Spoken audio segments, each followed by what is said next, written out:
Salut à tous, c'est ZS Trader pour Ishimoku Academy 2.0. Alors, ce qu'on va faire aujourd'hui, c'est continuer à analyser au niveau du Bitcoin pour suivre un petit peu le plan et l'évolution. Donc, on va regarder ça au niveau du daily. Donc, on voit les lignes de prédiction correctives qu'on avait établies depuis assez longtemps, montrent une certaine efficacité. Donc, on voit bien qu'on suit la pente indiquée par ces lignes de prédiction correctives. Donc, bien sûr, j'explique pas comment on les traçait et ainsi de suite, mais le but, encore une fois, c'est de vous montrer bien que des analyses par rapport à la méthode originale de cela, pas forcément de l'expliquer parce que c'est très long et on pourrait pas le faire sur une petite vidéo comme ça. Voilà, donc l'idée c'est que je vous expose un petit peu le point de vue d'IA2 par rapport à ce type d'analyse. Alors, on voit qu'on suit nos lignes de force, nos lignes de prédiction corrective, pardon.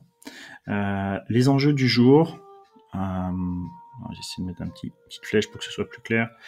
Donc, les enjeux du jour, c'est ça. C'est-à-dire, enjeu du 26,01, plus bas que 30 958 après 9h40. Donc, en gros, j'ai tracé cette ligne rouge ici qui représente la borne des 30 958 points.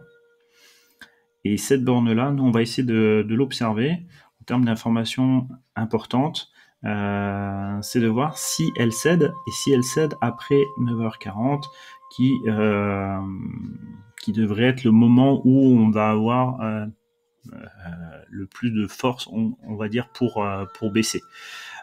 Si ça le fait pas, eh bien, on aurait très fortement de probabilité de rester dans une sorte de latéralisation. Si ça le fait, eh bien, on sera et on passera très certainement vendeur sur les zones après un rebond, d'accord, pour pouvoir aller chercher notre plan un peu plus bas, qui est un objectif d'aller rechercher les 26 000 points. Donc, si on observe un petit peu, je vais juste masquer. Voilà.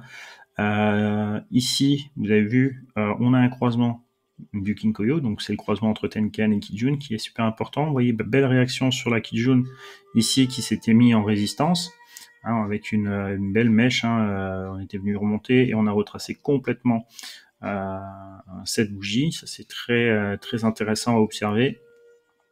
Autre point, donc même si on a un croisement ici du Kinkoyo, je rappelle, le Kinkoyo c'est l'espace entre Tenkan et Kijun. Donc là on a le Kumo et ça c'est le Kinkoyo. Et donc ce Kinkoyo ici qui a croisé n'est pas encore valide, mais en tout cas amène une certaine fragilité à la tendance précédente.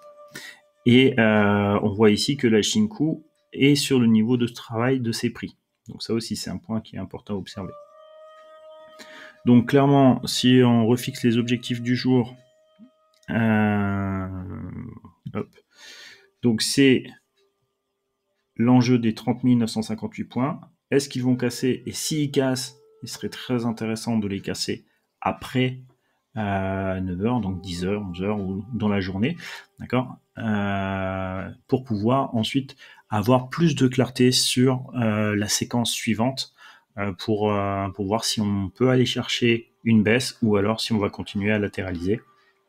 Je rappelle que voilà, notre plan, encore une fois, c'est de savoir quand est-ce que cette consolidation se termine pour pouvoir être ou acheteur ou vendeur sur le meilleur prix. C'est-à-dire que ici, si on continue cette configuration, eh bien, on peut aller chercher les 26 000 points qui nous intéressent avant de pouvoir repasser acheteur sur le Bitcoin.